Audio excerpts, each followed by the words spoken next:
बच्चों आज मैं आपको बताऊंगा 29 क्वेश्चंस या वो टॉपिक्स जिनसे आपके नीट 2025 में सवाल आने के चांसेस बहुत ज़्यादा हैं।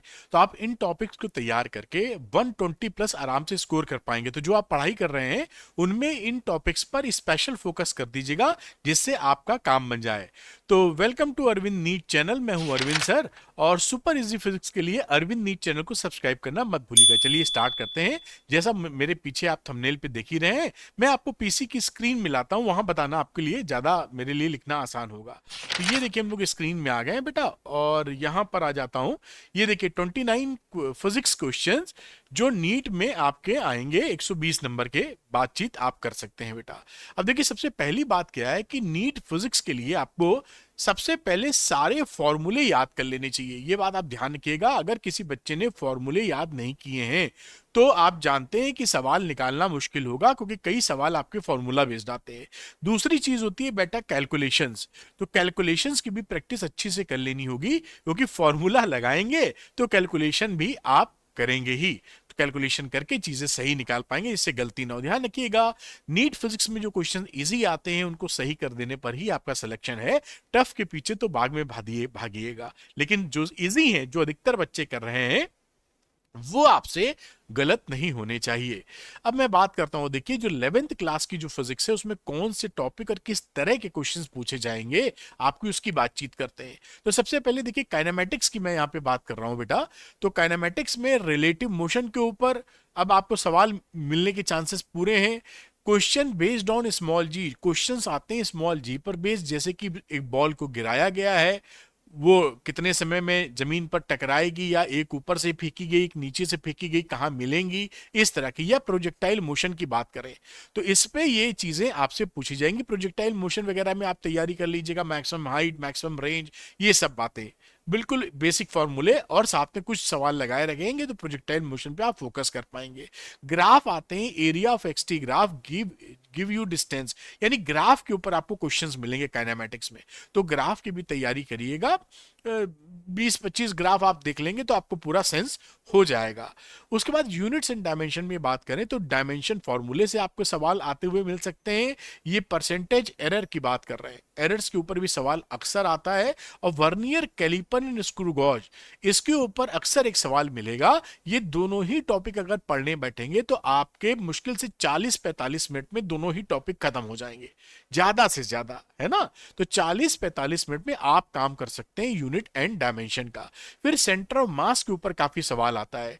सीओएम वेरी सिंपल होते हैं, फॉर्मूला बेस्ड सवाल होते हैं, कोई भटकाव की स्थिति नहीं होती। बस आपको फॉर्मूला अच्छे से आना चाहिए कि टू पार्टिकल सिस्टम के लिए सेंटर ऑफ मास कैसे निकालते हैं या कहां पाया जाएगा, उसी के ऊपर बेसिकली सवाल बेस्ड आपको मिलेंगे बेटा।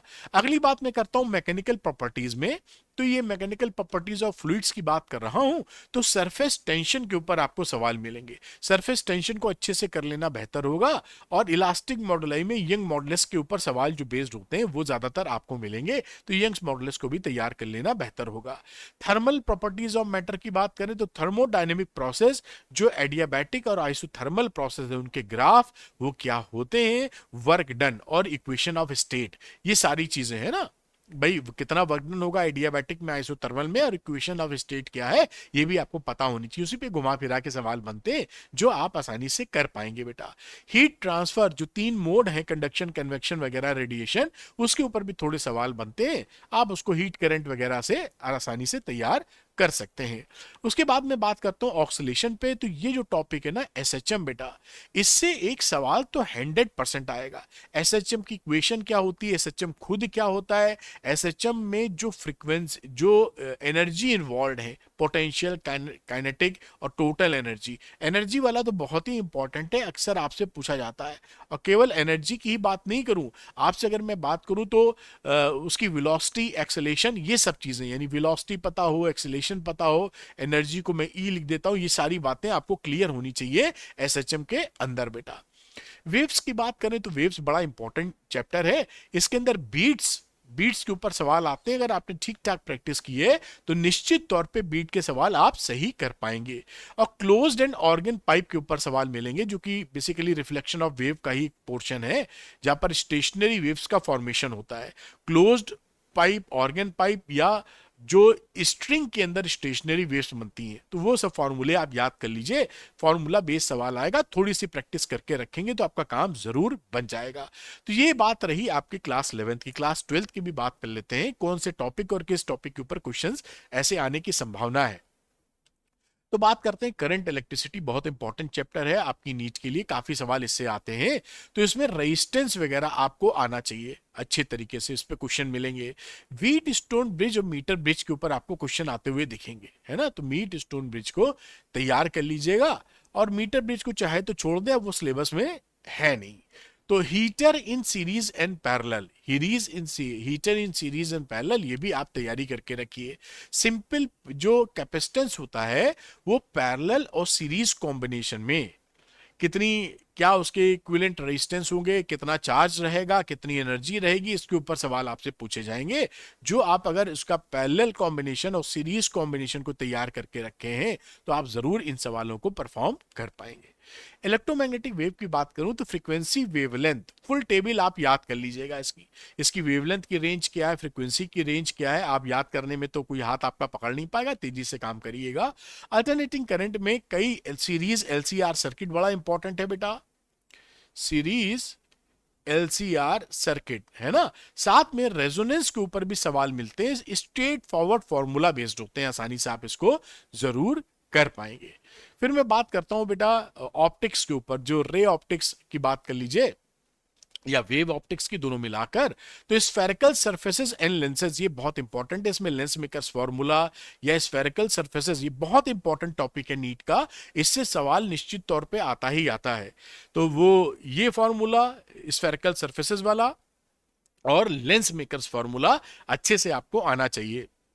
Young's double slit experiment clear होना चाहिए, फ्रिंज विड्थ तय वगैरह वगैरह, पूरे अपरेटस को अगर पानी में डिप कर दें तो वेवलेंथ में क्या चेंज आएगा, ये सब बातें। क्रिटिकल एंगल आपको क्लियर होना चाहिए, या टीआईआर इसी के साथ जुड़ा हुआ एक टॉपिक होता है, टोटल इंटरनल रिफ्लेक्शन, उम्मीद है आपको आता होगा, उसके ऊपर भी सवाल आते हुए मिलेंगे, तो क्लैरिटी रखिएगा। माइक्रोस्कोप टेलीस्कोप की बात की जाए तो इसके ऊपर तो सारे फंडा क्लियर रखिएगा, एकदम फॉर्मूला बेस्ड सवाल आते हैं, कुछ कॉन्सेप्चुअल सवाल भी आ जाते हैं जो आप इसकी थ्योरी पढ़े रहेंगे तो आसानी से कवर कर पाएंगे। मैंने इस चैनल पे, अरविंद नीट चैनल पे, पूरे चैप्टर की थ्योरी भी करा रखी है, प्रीवियस ईयर क्वेश्चन भी करा रखे हैं, आप देख सकते हैं।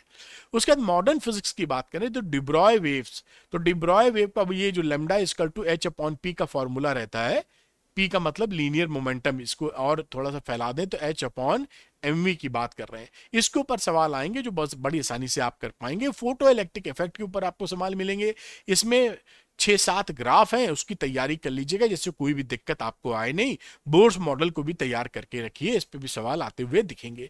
सेमीकंडक्टर में लॉजिक गेट से तो सवाल आते ही हैं, आपने देखा होगा, एक सवाल आता ही आता है। फिर diode P type N type या पीएन जंक्शन को ही आप डायोड बोल देते हैं, सेमीकंडक्टर डायोड, इसके ऊपर भी सवाल आपको आते मिलेंगे। ट्रांजिस्टर आप कोर्स में नहीं है। तो ये मैंने वो टॉपिक बताए जिनको तैयार करके आप काम बना सकते हैं। आप जानते ही हैं कि नीट में सिलेक्शन के लिए फिजिक्स में अच्छा स्कोर करना बहुत जरूरी है, जिससे गवर्नमेंट कॉलेज मिले, और उसके लिए बेस्ट रिसोर्स क्या है कि एनसीईआरटी क्लास 11-12 की सारी एक्सरसाइज कर ली जाए, उसके एग्जांपल्स कर लिए जाए, क्योंकि एनसीईआरटी फोकस में रख के ही काम हो रहा है नीट में, और पिछले 10 साल के पीवाईक्यूज लगा लिए जाए नीट के, तो आपका काम बन जाएगा। तो मैंने इस बात को, आपकी रिक्वायरमेंट को देखते हुए एक कोर्स बना दिया है जिसका नाम है नीट संपूर्ण बेटा।